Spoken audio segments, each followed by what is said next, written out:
Hello, my friend. Stay a while and listen.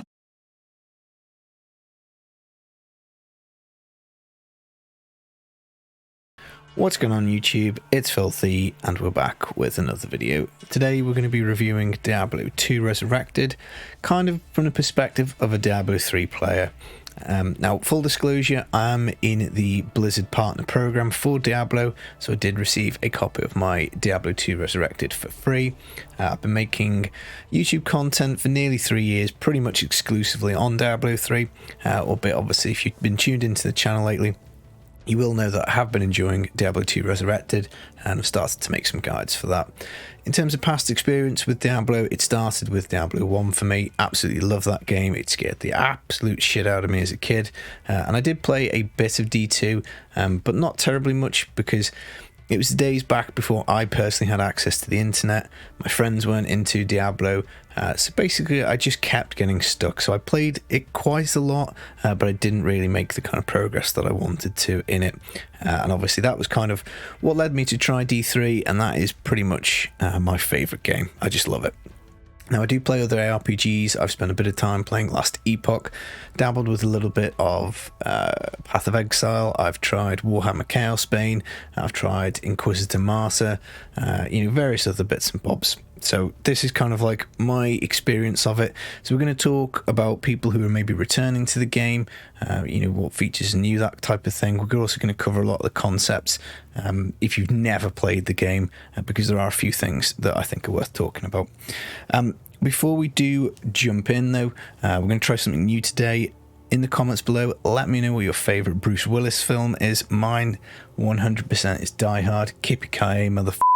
I watch that film at least once a year at Christmas. Just a brilliant film, really well put together, really enjoy that one.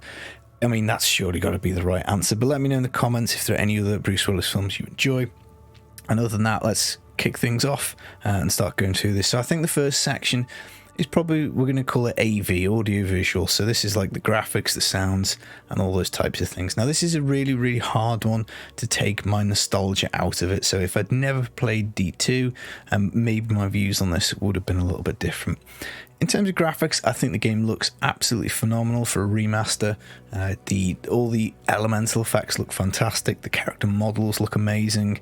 There's darkness, there's gore, it's really cool. The sound, the music is amazing, the sound effects are amazing. As I say, maybe it is just the nostalgia, but in terms of how this game looks and feels is exactly what I had pictured in my mind's eye. If you could have said what would make this the perfect remaster, it would have turned out looking and sounding how it does, because obviously the sound is all completely exactly the same, and the new coat of paint is just a dream. It's really good, really enjoy it. So absolutely top marks. Now if you've never played D2 and you're looking at the graphics, I still think they're decent. I still think they're very good. It's no point at any time I felt like this is a bit potatoey or it's been off-putting. So I think even if you're a modern ARPG player, I think you're going to be quite satisfied. All the voice acting is great. Again, in the graphics, we probably have to include the cinematics. The remaster of those is just utterly phenomenal.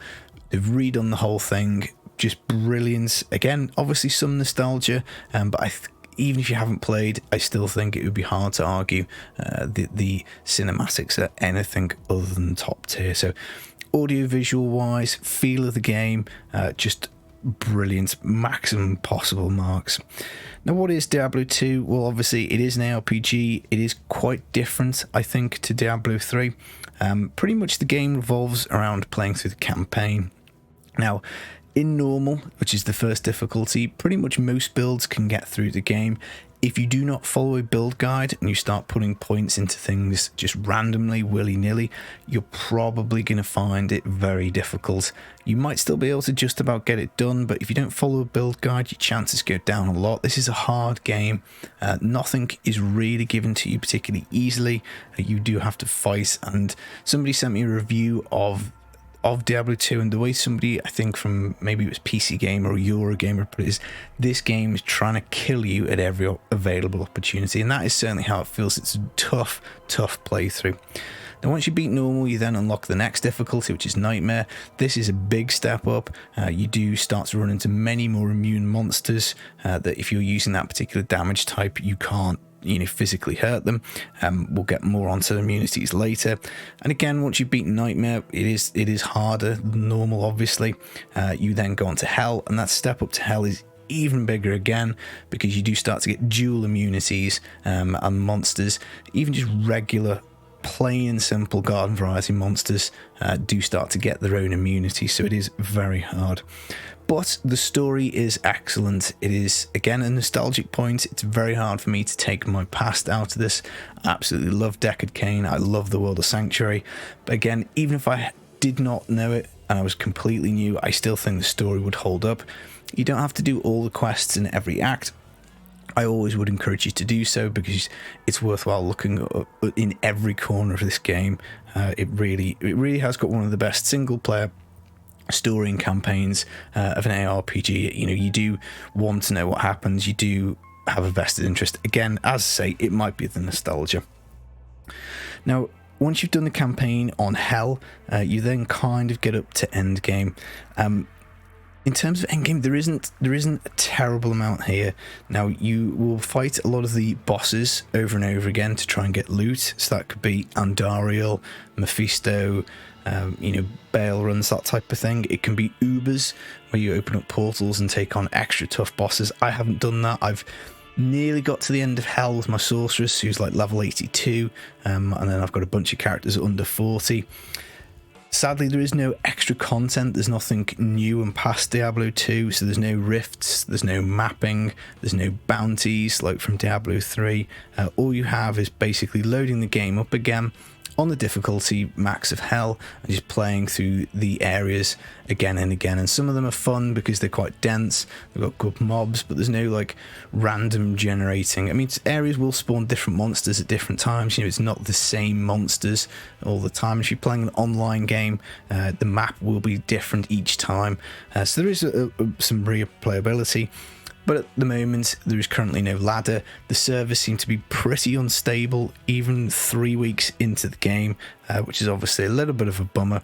But no news on when a ladder is coming. So and with the ladders in D2, there's no sort of season themes. It did used to be there was ladder-only rune words, which you could make. So it will be interesting to see if they add anything to ladders. Probably not for the first one, but it's certainly a possibility. I wouldn't rule out further content, further items, further things to do. No extra story or anything like that, but maybe rifts, maybe mapping, maybe new items, that type of thing. I think should definitely be doable. Now, making character works very differently in Diablo 2. Particularly to Diablo 3, so you get two main kind of resources as you level up. You've got your stat points and you've got your skill points. Stat points, you have got dexterity and strength, which you will pretty much just use for equipping gear. So you might want to wear a belt that, say, requires 60 strength, so your character by hook or by crook will have to have 60 strength to put that on. Some weapons require high dexterity. Dexterity is also used for melee builds for hitting. But the vast majority of points go into vitality because the game is hard. You need the life to try and stay alive. And you might put some points into energy because skills are very, very mana intensive early in the game. Now, you do get 3 respecs. So in theory, you can use some skills to get you through normal and then respec to nightmare. You can then respec again to hell. You can respec, to make an end game build. Again, theoretically, you have infinite respecs after these 3. You just have to farm up materials, but these don't drop all the time, and they are only obtained by beating the hardest bosses on the hardest difficulty. So again, whilst in theory you can make a mess of your character a few times and respec it, it's going to be very, the respec cost is high because they are quite limited. Skill points form the bulk of your damage, so you invest in skills as you go. You will respec a few times potentially because a lot of the best skills only come at like level 30, for example. And the more skill points you put in, the better a skill gets. So most of your power in this game comes from skills rather than, let's say, from your gear, and your stat points are pretty much your main way of adding a bit of toughness. Now, Gear actually is very interesting in the game. You can find items very early on that might stay with you for a while. They might be very powerful. Again, there's interesting things where blue items roll with higher affix ranges than yellow items, which have more affixes on them. So you can kind of almost always find something potentially that might be useful, which is definitely one of the good things. Another really good thing that I like about the game, which I guess we're kind of leaking into here, is charms. Charms are cool. You can add skills, you can add resists, you can add little bits and bobs just by having them in your inventory. Maybe an update could have been to, like Last Epoch does it, where you've got like a charm bag, because inventory space is pretty tight. Now, I guess we'll probably worthwhile talking about some of the main changes. So if you have come back from D2 and you've played it in the past, I think honestly the main two changes that you've got here are the auto gold pickup, which is really great for saving clicking, because having to pick up gold in a modern day RPG would be pretty hideous. And the shared stash, we get way more stash space than on the original D2. Personally, I think that stash space is still too small. I'm a collector. I love picking up items. I love playing through games with multiple classes. So again, I think that is something that could be expanded. So overall, tons of fun with the game. And when we were discussing the content earlier, it might sound like there's not much because there aren't these endgame systems there, but bear in mind that if you're coming to the game without much experience, it could take you 10 or 20 hours just to play through normal with each class. So let's say you just wanted to beat normal with all 7 classes, which would be the Barb, Druid, Necromancer, Paladin, Sorceress, Amazon, and final one is Assassin. If you wanted to beat the game with all of them, that could well take you 60 to 80 hours. Let's say each playthrough will get faster because you'll learn more about the game, you'll have your items in your shared stash, you'll have runes, all this type of stuff, but it could easily take you a good 60-80 hours to play through all the 7 classes to the end of normal, which is obviously a lot. That's a decent amount of content. If you want to get every class to end game, that again is potentially going to be hundreds of hours to get to the max rank of 99. So there is certainly a lot of stuff to play through in terms of time wise. So even though the content isn't like huge in terms of what is there, it is a slow game. It's a slower paced game. Again, there are multiple builds for all the classes, so you might want to have yourself a few different barbs, a few different sorceress builds, a few different paladin builds, for example. And things shine in different areas. So in terms of content, even though there is no endgame system per se, really, with new things and depths, you're just loading the game up and playing the same bits again. And in a time wise, I think there's hundreds and hundreds of hours here, if it's a game that you do enjoy. So that's probably covered a lot of the positive stuff and a lot of the things that I do like. There are some things that I think would probably put people off if you've never played before. So this is kind of in the could be improved section. So first one, the game is old, and by that it's got some things that modern RPGs just don't have. So you've got a stamina bar. So your character will run around, move much faster, your stamina will drain, and then you'll have to take off run and wait for the bar to recharge before you can run again. Very frustrating. You can use stamina potions, which get rid of this, but this will bring me on to the next thing, which is like potion spam. There's a lot of potion spam, particularly early on. Mana is very, very resource intensive. A lot of the skills, you don't have tremendous mana recovery. And you can find yourself running out even of just kind of juiced fire at stuff, and that's in addition to health. So you will be pressing potion a lot. A lot of D2 players do fill up their inventory with potions at the start of the game early on, which again is not great because it means there's less items you can pick up. And for me, one of the best things about this game is the items and the loot chase. So again, it is pretty old. We've got a few other things, like there is no force move, for instance, which can make the game feel a little clunky. We've got no automatic skill pressing, so whilst you can unlock several different skills on a build, in any kind of modern ARPG, you press the button, the skill goes off. That's not how it works in Diablo 2 Resurrected. You have to queue up the skill, so you press the skill button, then you will click left or right click to use it. Not all the skills can go on left click, so you can sometimes get yourself in a bit of bother. Like my sorceress, for instance, I have Frozen Orb on left click, I have Meteor on right click. I will then have to press a button to change to teleport. I might teleport away from some mobs, and then I'll be looking to Meteor them if they're cold immune, and I might not select Meteor properly, and then when I go to try and press the button to click it, I'm teleporting, or I might try and teleport and accidentally get stuck in the Meteor animation, just in case I haven't swapped the buttons. So I think if we could get one button skill activations, I think the game would feel a lot more fluid. We've also got hit recovery, which is just hideous when you get stuck in hit recovery. So this is where a mob hits you and you lose, I think it's something like 8% of your health. You go into an animation, you make the noise, and your character can't really move. If you then get hit again and put in hit recovery, you're stuck, and if something hits you and hits you and hits you, you can get kind of overwhelmed, die, and there's not really much you can do about it other than maybe not getting yourself in that situation to start with. But sometimes in this game, you open a door and all the mobs have got fast affixes, extra damage affixes, and some of the mobs are very overtuned, like archers really wreck you, and again, some of the Bale minions really wreck you. Server stability has been probably the worst thing about the game at the moment. We were offline quite a bit opening weekend. We've been offline at various points over the 3 weeks. I'm hoping that we do get this sorted, because obviously we want the outages to stop. Everybody who I know who's played this has enjoyed it. There haven't been that many people who said, I'm not enjoying the game, but there is a lot of frustration that people can't play. Another thing to bear in mind is there is a mechanic in this game called immunity, and certain monsters will be immune to a certain damage type. This basically means if you're using like a cold skill and something's cold immune, you won't damage it. Apparently there is some kind of bug with cold mastery where it will drop their immunity so you can do them damage, but fire immunes definitely don't take damage from fire. This makes the game very, very difficult on hell, because even regular mobs have got at least one immunity. You'll then start coming across 2 immunities for like boss packs, so they'll be like immune to, say, cold and fire.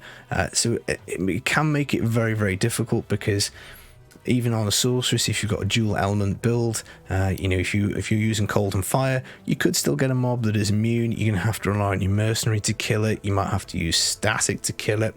And again, if you're playing some of the other classes, if you've got magic immunity and you're running a Hammerdin, well, you've just got to try and skip the monster, and that doesn't feel good. Skipping monsters, I think, is a bit of a no-no in ARPGs. I don't mind it being a tough fight, but the fact that you can't kill something and there's nothing you can do about it, again, I think probably could be updated. So personally, I would make immunities take like 90% less damage. Just make them really hard to kill, but don't make it impossible. And I guess the kind of final thing about the game on a more kind of negative note, and this is something that may well change in the future, albeit there are no indications, is there isn't anything new. So if you have played a bunch of D2 in the past, other than the new coat of paint, there isn't anything at the moment for content. I mean, we've got like rune words that were only ladder that have come into the main game, like Insight and things like that. But there's no new mapping, there's no new rifts, there's no new systems at all. It may well change. I really, really hope that it does. I think there could be some seasonal ladder themes that they could add. The modding community for Diablo 2 is huge and has been very successful, and I think they could certainly borrow some ideas for that. But overall, I guess summarising things, I think the game looks fantastic. It feels fantastic when the servers are up and running. I've really enjoyed it. The loot is rare enough for it to feel special when it drops, which I think is a good thing. Again, I think Diablo 3 does probably have too much loot. There's a bit kind of too many drops that aren't meaningful. But it is very different to Diablo 3, and it is very different, I guess, to a lot of modern ARPGs, because they're generally much more fast-paced. You're generally killing thousands and thousands of monsters, and this will be a lot slower. Until you get like teleport or an Enigma rune to teleport, you're going to be moving a little bit slower. You can kind of weave your way around the map. So yeah, the pace is probably going to be a little bit out. So if you like them kind of more slower, more dangerous, harder ARPGs, then you're really going to enjoy this. But even if you don't, I still think it's worth a pickup. I still do think it's worth a playthrough, because just the story alone and playing through it for me would be enough. But yeah, you can obviously tell I've been enjoying it because I've been pumping the videos out. I'm very keen to make some more. So I hope that's told you some stuff about the game, maybe that you didn't know. Maybe it's an interesting perspective for you. Yeah, that's the video, guys. Thank you for watching. I've been the Filthy Casual. Take it easy. Peace.